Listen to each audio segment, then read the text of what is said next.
Right and yes yes కాబట్టి yes Vivek బాబు గారు so ఎలా చూడాలంటే ఇప్పుడు రెండు తెలుగు రాష్ట్రాల నుంచి కూడా జనసేన కార్యకర్తలు ఈ విజయంతో సాధించిన విజయంతో చాలా ఉత్సాహంగా ఉన్నారు. ఎక్కడెక్కడ సన్నాహక కమిటీ సమావేశాలు ఏర్పాటు చేసుకుంటున్నారు.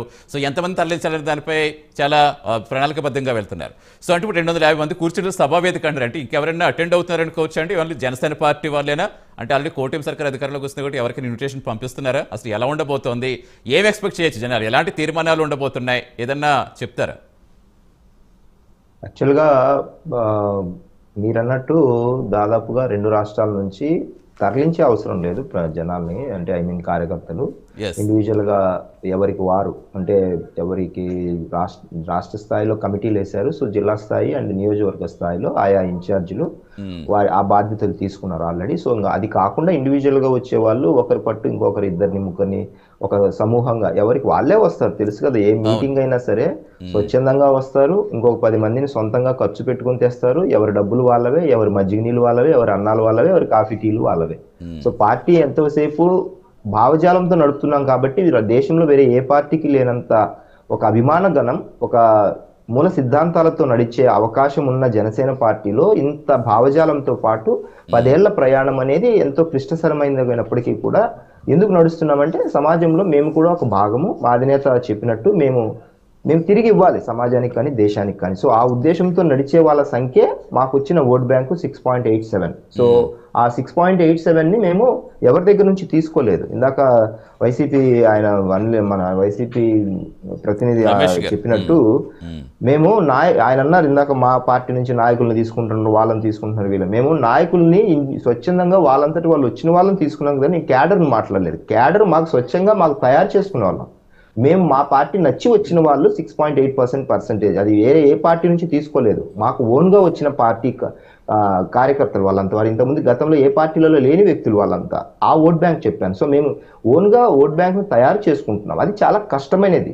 ఒక పార్టీ నుంచి ఈజీగా లాగేసుకోవచ్చు కానీ సొంతంగా ఒక పార్టీ ఓట్ బ్యాంక్ను తయారు చేసుకోవడం అనేది చాలా కష్టం. అయినప్పటికీ సరే మేము ఈ 10 ఏళ్ల ప్రయాణంలో చాలా సొంతంగా ఓట్ బ్యాంక్ తయారు చేసుకొని భావజాలంతో కలిగిన ఓట్ షేర్ను కలిగి ఉండి ఈరోజు 13 లక్షల మంది కార్యకర్తలుగా సభ్యత్వాలు కలిగిన పార్టీగా మేము చాలా ప్రౌడ్గా మాట్లాడుకుంటున్నాం. సో ఆ కోణంలో మాట్లాడుకుంటే ఇందాక ఇంకొక పాయింట్ ఏమన్నారంటే అన్అపాలజెటిక్ సనాతని హిందూ అనే మాట ఎందుకు అన్నారు అని. ఇప్పుడు గత 10 ఏళ్ల పాటు ఆయన చాలా కీలకంగా రాజకీయాలను చూడడం జరిగింది. ప్రతిసారి హిందూ మతం మీద దాడి జరిగినప్పుడు ఇంకా మార్పు వస్తుంది, ఇంకా జరగదేమోలే, ఇంకా ప్రభుత్వాలు చర్యలు తీసుకుంటాయేమోలే, మనం గొంతెత్తే అవసరం రాదేమోలే అనే కోణంలో ఆయన కామ్గా ఉన్నారు. కానీ పదే పదే విగ్రహాల తలలు తెంచేయడము, అశుద్ధాలు రాయడము, అంటే ఎప్పటికైనా సరే ఒక ధర్మాన్ని నమ్మేవాళ్ళు ఎవరైనా సరే మతానికి సంబంధించినది కంప్లీట్గా 100% నమ్మకాన్ని పెట్టుకొని విశ్వసించే వ్యక్తులకి అలాంటి అపవిత్రమైన కార్యక్రమాలు జరిగినప్పుడు ప్రతి ఒక్కరూ బాధపడతారు. దానికి ఒక టైం లైన్ ఉంటుంది. సరే ఇంకా మార్పు వస్తుంది. ఆ బ్రేకింగ్ పాయింట్ దాటిన తర్వాతనే ఎవరైనా హర్ట్ అయ్యి బయటకు వచ్చి మాట్లాడతారు. అదే జరిగింది పవన్ కళ్యాణ్ గారి విషయంలో. గత కొన్నేళ్లగా చూసి తనంతట తానుగా ఇక కాదు, ఎవరో ఒకరు ముందుకు ఒక అడుగు వేసి దాన్ని ఇది తప్పు అని చెప్పాలి. అది ఏ ధర్మంలో అయినా సరే. ఇప్పుడు ముస్లిం అజా జరిగేటప్పుడు మీటింగ్లలో ఎన్నోసార్లు ఆయన ఆగండి నమాజ్ జరుగుతుంది, ఆగండి అని చెప్పిన సందర్భాలు లేవా మనకు? ఆయన ఇతర మతాల విషయంలో ఎంత చొరవగా ఉంటారో, ఎంత గొప్పగా ప్రవర్తిస్తారో తన సొంత ధర్మం పట్ల తప్పు జరిగినప్పుడు ఎందుకు ప్రవర్తించరు? మనం బేసిక్ లైన్ మర్చిపోతున్నాం అది. సో ఆయన అన్అపాలజెటిక్ హిందూ అని ఎందుకు ప్రకటించుకున్నారంటే నేను నా ధర్మం వైపు తప్పు జరిగినప్పుడు నేను క్షమించను అనే కోణాన్ని ప్రజలకు తెలియజెప్పాలి కాబట్టి అలా మాట్లాడడం జరిగింది. దాన్ని ఏదో భూతత్వంలో పెట్టి చూసి ఆయన ఈరోజు హిందూ మతానికి అంబాసిడర్గా లేకపోతే సనాతనికి అంబాసిడర్గా మారిపోయారు అనే మాటను మాట్లాడడం పదే ఎందుకు అలాంటి భేదభావాన్ని లేకపోతే విష ప్రచారాన్ని కల్పిస్తున్నారో మీ విజ్ఞతకి వదిలేస్తున్నాను. రెండో విషయం వచ్చేసరికి ఫీజు రియంబర్స్మెంట్ గురించి చాలా నిమిషాలు మాట్లాడారు.